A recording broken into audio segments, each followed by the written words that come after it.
Na ndonjëherë jemi më të verbër se të verbërit.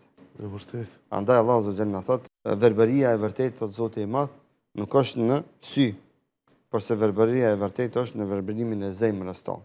Kur na të mirën, se shohim si të mirë, kur na shohim me sy të keq, kjo energji negative rjedh nga zemrat tona. Kur të na verbëron zemrat, atëherë na nuk shohim asgjë të mirë para syve tonë. A di çka ndodhi vitin e kaluar, kur ndroi jetë nëna ime, Allah më mëshiroft, ishte Ramazan. Zoti xhennet. Amin ya Rabbi. Edhe tash në fshatin Graçan, varrimi po ndodh pas namazit drekës. Kishte elhamdullah shumë xhamat, mysafir, kishte edhe pi Kosovës që erdhën më ndërmu, Allah i shpërbleft të gjithëve, po ajo që më ranë si, edhe më preki zemrën kështu, edhe më ngushëlloj shumë. Në të mërzin time të madhe ishte kur e pash vllaun tem Urim Kabashi nga Prizreni, i cili është i verbër.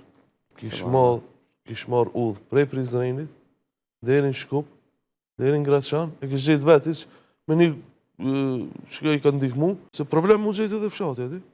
Kur e kum pa në Vorim në xhamin të fshatit. Thash hezbet Urim bet qafe njerë se më ngushllove shumë. E i verbër është, i suksesshëm, Allahu Ekber, ati, shumë pa të gëzut. Është urimi, është vëllau mërgimi. Mërgimi po, mërgimi është po. Aktiv, na e dim se mërgimi është background të shumë emisioneve fetare, edhe sa ma aktiv se unë është, ta tham të drejtën mërgimi.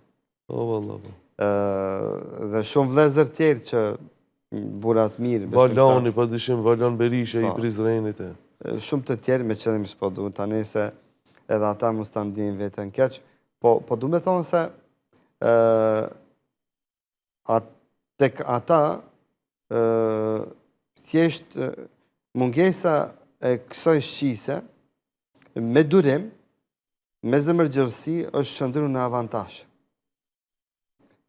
Që i ka inspiru me qenë aktiv në jetën shoqërore, madje edhe më aktiv se na. Ato si ka izolu. Përkundrazi, kjo sprova ato i ka bërë më aktiv. Madje i ka bërë edhe hiperaktiv. Hiperaktiv.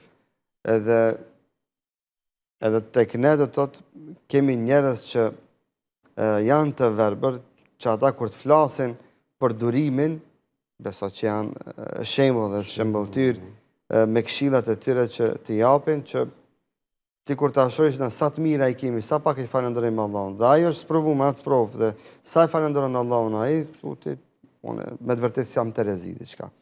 E kjo është, këto janë shembujt klasike në durimin e një besimtari që Allah e ka sprovu me ndonjë sprovë. Qoftë ajo sprova e të pamërit, siç e përmendëm këtu, qoftë ajo në ndonjë sprovë tjetër.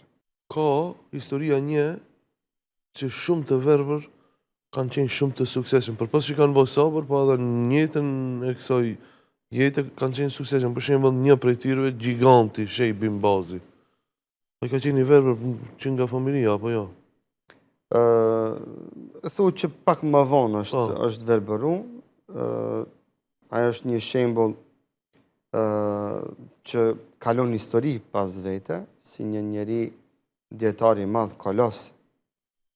Por para se me thonë që ka qenë djetare, ka qenë një prind i madh, ka qenë një shok i madh, një hoxh i madh, një shok i madh, që ka pas shok gjithandej botës.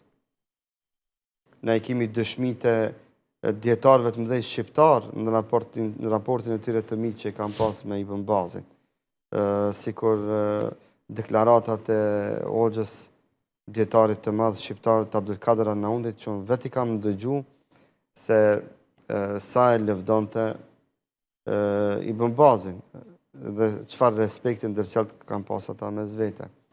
Njëjtë djetarin e madh shqiptar Nasiruddin Albanin dhe shumë djetar tjerë që dhe njerëzit po flas.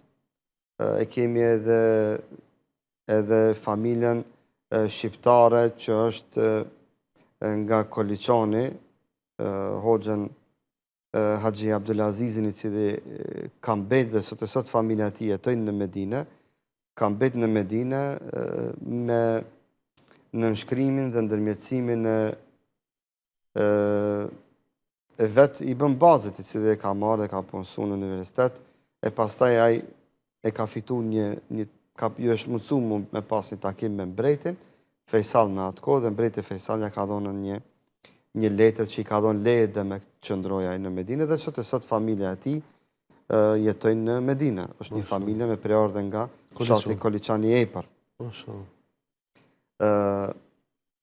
E që ta bën me dije zemërgjërsinë e tij që zemra e tij s'ka pas kufi. Ka pas vend të i donë njerëzit, por i ka pa me sytë e zemrës, edhe pse sytë e ballet si ka pa. Mos flasmi për dijen e tij, që ka qenë hafiz i Kuranit, ka memorizu shumë hadithe të Muhamedit sallallahu alaihi wasallam, shumë libra të dietarëve islam ka pas në memorien e tij, dhe jo rastisht ai edhe ka qenë njëri nga muftit historik të Arabisë Saudite, por ka qenë edhe mufti i botës, se gjithë bota i ka dërgu pyetje dhe konsultat ato të këtij njeriu të madh. Kemi shembuj të tillë, na nuk po du me përmend të mos ta mërzis familjen. Frikë e patëm një vëlla tonin i cili u bë për rahmet, i cili ishte i verbër, ka qenë xhamat i xhamiave tona. Dhe unë e parashtrova një pyetje vllaut të vet, dhe atij thash, vllau yt ka qenë i verbër, por gjithë Shkupje ka njoft. Ti i ke dy sytë e ballit, shef. Po ty, unë herë e parë në jetë të shoh dhe shumë pak njerëz të njohin, tha po hoq. Thash, tregom realisht kush është i verbër, a ti ai, kush ka qenë? Na ndonjëherë jemi më të verbër se të verbërit. E vërtet. Andaj Allahu Azza wa Jalla thot fa innahu la ta'mal absar walakin ta'mal qulub allati fi sudur.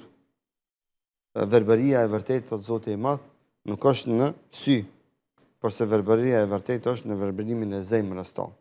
Kur na të mirën, se shohim si të mirë, kur na shohim me sy të keq, kjo energji negative rjedh nga zemrat tona. Kur të na verbëron zemrat, atëherë na nuk shohim asgjë të mirë para syve tonë.